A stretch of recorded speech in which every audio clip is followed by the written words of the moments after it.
So hello champions, so welcome back to another video. आज का video बहुत ही ज़्यादा स्पेशल है क्योंकि सबको पता है कि शिप पे जाने के लिए हमें क्या करना होता है, सबको पता है कि शिप पे क्या करना होता है, पर what to do when we get down in ship.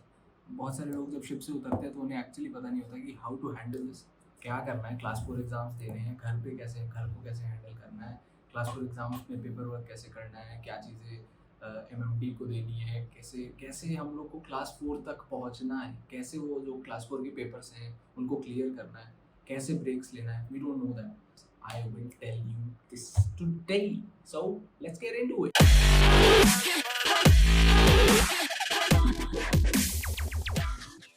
First of all congratulations कि आप सेफली शिप से उतर चुके हो और now you are planning to give your class 4 exams.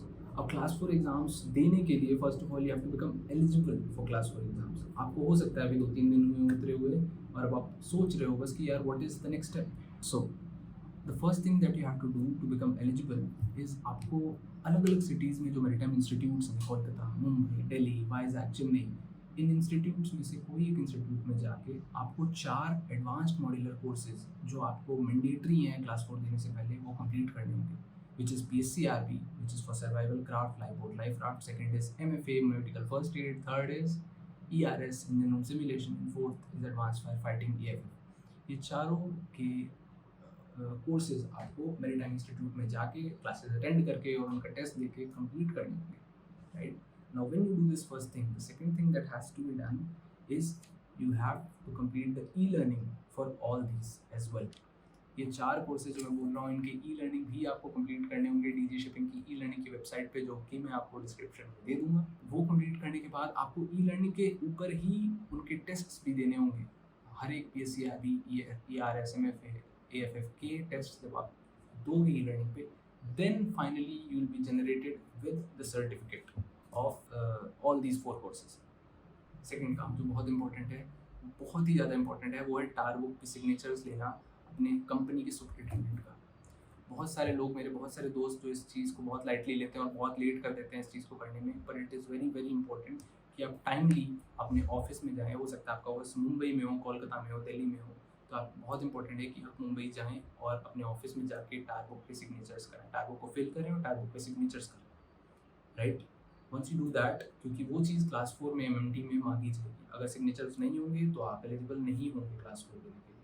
So now after this moving on, जो नेक्स्ट चीज़ हमें करनी है जो कि बहुत इंपॉर्टेंट है, वो है जितने भी सब्जेक्ट्स के आप अभी क्लास 4 में पेपर्स दोगे, रिटन और ओरल्स के, वही सेम सब्जेक्ट के ई-लर्निंग पे भी कोर्सेज अवेलेबल होंगे। इलेक्ट्रिकल, मोटर, MEP, सेफ्टी, कॉस्टपोल, नवल आर्किटेक्चर, इन सारों के, या स्टीम अगर आप गैस से हैं तो फिर इन सब के आपको ई-लर्निंग भी कंप्लीट करने होंगे। इन सब की ई-लर्निंग आपको कंप्लीट करके जब आप उनके टेस्ट दे देंगे, then you again be eligible for class 4। अगर आप ये चीज़ नहीं करते हैं तो आप क्लास 4 नहीं ले सकते।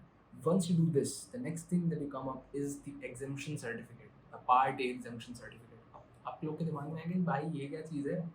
अब part A examination certificate basically मैं आपको बता दूँ इज़ कि जो लोग बीटेक मरीन इंजीनियरिंग करते हैं या फिर GME कोर्स करते हैं मैकेनिकल इंजीनियरिंग के बाद, उन लोगों को एग्जामिशन मिलता है पार्ट ए देने का एग्ज़ाम में। पार्ट ए वो लोग देते हैं जो लोग मोटरमैन या ऑयलर्स से 4th इंजीनियर बनना चाह रहे हैं क्लास 4 देने के बाद। वो लोग को पार्ट ए देने की ज़रूरत है, क्योंकि हम लोग बीटेक मरीन इंजीनियरिंग कर रहे हैं, हमको पार्ट ए देने की ज़रूरत नहीं है। इस वजह से हमें कॉलेज जाना होगा और अपने कॉलेज जाके हमको अपने कॉलेज में बोलना होगा कि क्योंकि I have done B Tech marine engineering from your college, so please give me the part A examination certificate. वो आपको कुछ कुछ चीज़ें मांगेंगे, आपका CDC, आपका पासपोर्ट, आपका सी सर्विस लेटर, जो भी बेसिक डॉक्यूमेंट्स वो आपसे मांगेंगे, you give it to them and then you will get the part A examination certificate, जो कि आपको बाद में MMT में देना होगा। Moving on, the next thing that will be needed is the sea service letter from your company. अब बहुत सारी कंपनी सी सर्विस लेटर आपको ईमेल पे भेज देती हैं, मेल के थ्रू भेज देती हैं, पर बहुत सारी कंपनीज में आपको मुंबई, कोलकाता या उनके ऑफिस में जाना पड़ेगा to take that sea service letter. So for doing that, sea service letter becomes very important, क्योंकि ये बेसिकली एक प्रूफ है विच टेल्स कि आप एक शिप पे 7 months as a TME, as a trainee intern marine engineer, you work there and now you're coming back to give class 4 exams. So that paper becomes very important once you're going into the MMT.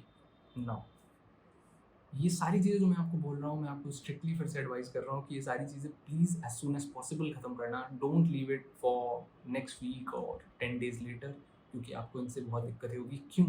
क्योंकि जैसे भी मैंने बोला कि ये जो courses आपको, जो 4 कोर्सेज़ हैं, पीएससी, आरबी, आरएस, एएफएफएन, एमएफए, ये 4 कोर्सेज़ आपको करने में ऑलमोस्ट 20 टू 25 डेज़ लग जाएंगे। लेट्स से आप कोलकाता जा रहे हैं, तो अगर आप कोलकाता में रुक रहे हैं 25 दिन के लिए, तो आई स्ट्रांगली एडवाइस यू कि उसी 25 दिन में आप ये examination certificate, BST part B, tyre book पे सिग्नेचर, ये सारी चीज़ें आप, और e learning, specially e learning में आपको टाइम लगेगा ख़त्म करने में, तो ये सारे चीज़ें along with tests of e learning आपको ख़त्म करनी होंगी within that 20 to 25 days. तभी आप सही टाइम पे एलिजिबल हो पाएंगे क्लास 4 एग्ज़ाम में, एमएमडी में जाके एलिजिबल होने के लिए। वरना बहुत बार ऐसा होता है कि टाइमिंग्स की दिक्कत की वजह से, क्योंकि हम लोग लेज़ी होते हैं, हम लोग हमारी केयरलेसनेस की वजह से हम सही टाइम पे एग्ज़ाम नहीं दे पाएंगे। तो I don't want any of you to face this problem, जो कि मैंने भी फेस की थी, बहुत सारे मेरे दोस्तों ने फेस की है। ऑलमोस्ट 40% और 30% of my batch has face this problem. I don't want you guys to face this, that is the reason why I am telling this. Alright, now जो नेक्स्ट चीज़ आपको करनी है इसके बाद इज़ आपको अपने एग्जामेशन का, पार्ट ए एग्जामेशन की फ़ीस पे करनी है। तो भारत कोश एक वेबसाइट है, उसका भी डिस्क्रिप्शन में नीचे डाल दूँगा। आपको उस वेबसाइट पे जाना होगा। उस वेबसाइट पे जाके आपको जो 3000 रुपीज़ के करीब फ़ीस है जो आपको पार्ट ए एग्जामेशन के लिए देनी है, you have to pay that, you have to take a screenshot और प्रोबेबली टेक द रिसीट, और उसको आपको डॉक्यूमेंट की तरह सेव करके बाद में एमएमडी में दिखाना होगा। This is the next thing that you have to do. Now after this, जो पॉइंट है जो हमको करना है, that is you have to make an account on e Pariksha. DG shipping की एक वेबसाइट है ई परीक्षा नाम से, आपको ई परीक्षा पे अपना अकाउंट क्रिएट करना होगा, जो कि बहुत मुश्किल चीज़ नहीं है।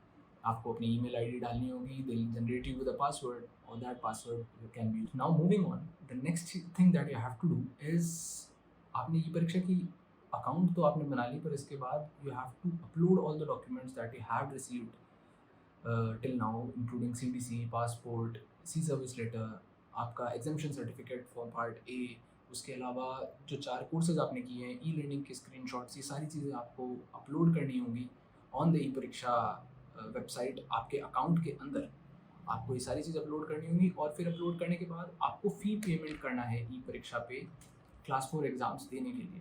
That amount is also close to 3000 rupees.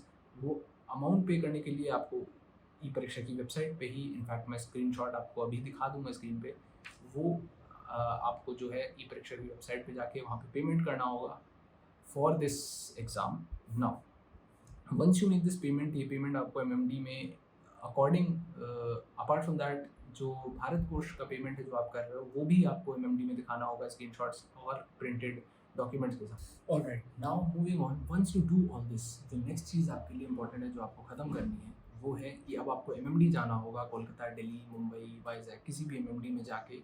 Now you have to give your assessment and complete your assessment, जिसमें आपको सारे डॉक्यूमेंट्स एमएमडी में ले जाने होंगे हार्ड कॉपी में, और उसको सबमिट करना होगा फाइल में according to what MMD tells you. जैसे उसमें सीटीसी, पासपोर्ट, XYZ, बहुत सारे जो डॉक्यूमेंट्स, जो कोर्सेज मैंने आपको बताया, CCW के कोर्सेज, बीएसटी के कोर्सेज, बीएसटी पार्ट बी के कोर्स, सी सर्विस लेटर, ये सारे के हार्ड कॉपी आप ले जाएंगे एमएमडी में, और जैसे जैसे वो मांगते हैं उसको आप फाइल में ऐड करके उन्हें सबमिट करेंगे for assessment.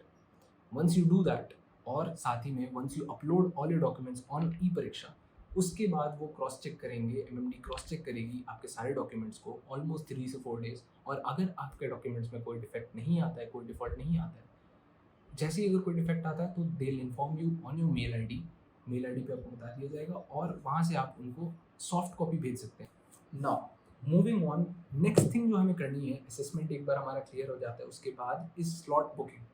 Slot booking basically है, एक बार मेरा असेसमेंट क्लियर हो जाता है और मुझे अपने एग्ज़ाम्स देने हैं, 10 पेपर्स देने हैं। हो सकता है कि मैं चाहता हूँ इस महीने मैं सिर्फ 4 पेपर्स दूंगा, तो वो 4 पेपर्स मुझे बुक करने होंगे, मुझे ई परीक्षा की वेबसाइट पे जाके बुक करने होंगे अपने 4 पेपर्स, और उन 4 पेपर्स का मुझे पेमेंट करना होगा। ओनली देन मैं वो 4 पेपर्स उस महीने के एंड में दे सकता हूँ। This entire process is called slot booking, और ये स्लॉट बुकिंग का प्रोसेस सिर्फ और सिर्फ हर मंथ के 31 तारीख से शुरू होता है और नेक्स्ट मंथ के 8 तारीख पे ख़त्म हो जाता है। फॉर एग्जाम्पल, अगर अभी मार्च चल रहा है अगर अभी मार्च चल रहा है तो 31 मार्च को मेरा स्लॉट बुकिंग खोलेगा जब मैं एग्ज़ाम्स बुक कर सकता हूँ। और 8th तारीख को 8th अप्रैल को मेरा एग्ज़ाम ख़त्म हो जाएगा। मतलब मैं 8th तारीख के बाद अगर मुझे मन भी है एग्ज़ाम देने का, बुक करने का एग्ज़ाम, तो मैं एग्ज़ाम बुक नहीं कर सकता। अगर और इस छोटे से विंडो में जिसमें 8 से 9 दिन के विंडो में मुझे अपने एग्ज़ाम्स बुक करने होंगे। और जो लोग नहीं कर सकते वो फिर उस महीने एग्ज़ाम दे नहीं सकते। मतलब अगर मैंने 2nd तारीख को 3 एग्ज़ाम्स बुक कर लिए, 31 मार्च को मान लेते हैं मेरा असेसमेंट क्लियर हो जाता है, और 2 अप्रैल को मान लेते हैं मैं अपने स्लॉट्स बुक कर लेता हूँ जिसमें मैं 3 एग्ज़ाम्स देने के लिए रेडी हूँ। पर अगर 8th तारीख के पहले मैंने अपने स्लॉट बुकिंग इसके बाद नहीं किए, तो फिर मैं 9 तारीख को स्लॉट बुकिंग नहीं कर सकता।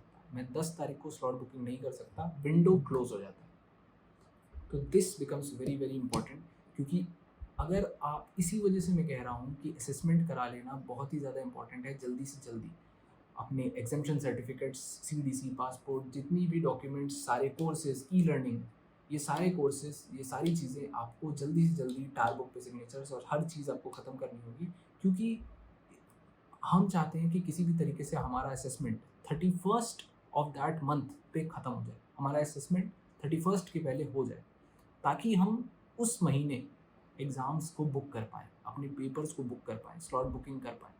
वरना हमारा पूरा महीना वेस्ट हो जाता है।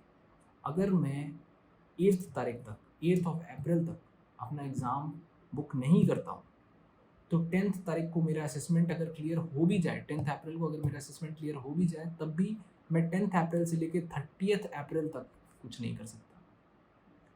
मैं 30th अप्रैल के बाद फिर मई में जाके अपना स्लॉट बुकिंग कर पाऊँगा और फिर मई में जाके अपना एग्ज़ाम दे पाऊँगा। मेरा पूरा अप्रैल मंथ वेस्ट हो जाएगा।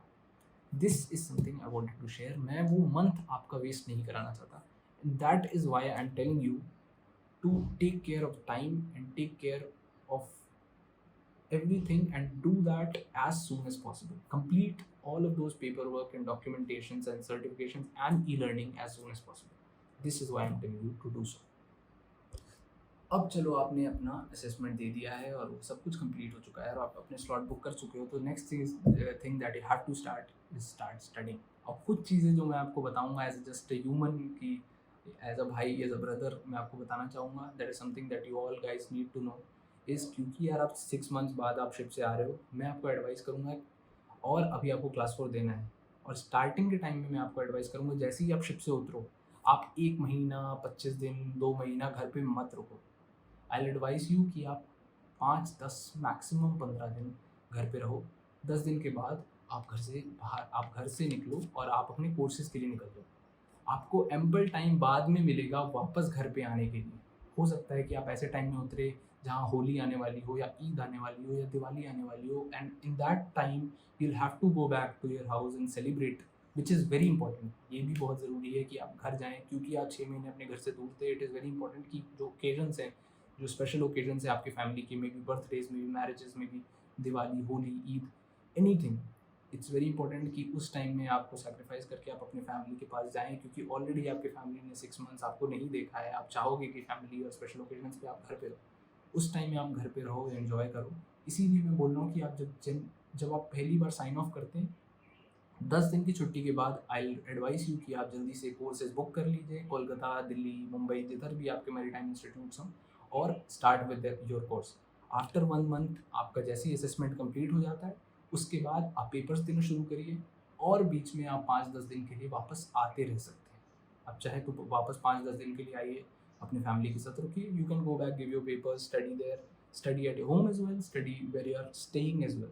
There's no problem. You can manage that, but I won't advise you after signing to stay at your home for 30, 40, 50 days, in fact 25, 20 days after you sign off. Alright, so I think this is all that I wanted to share for today. So until then, remain legend.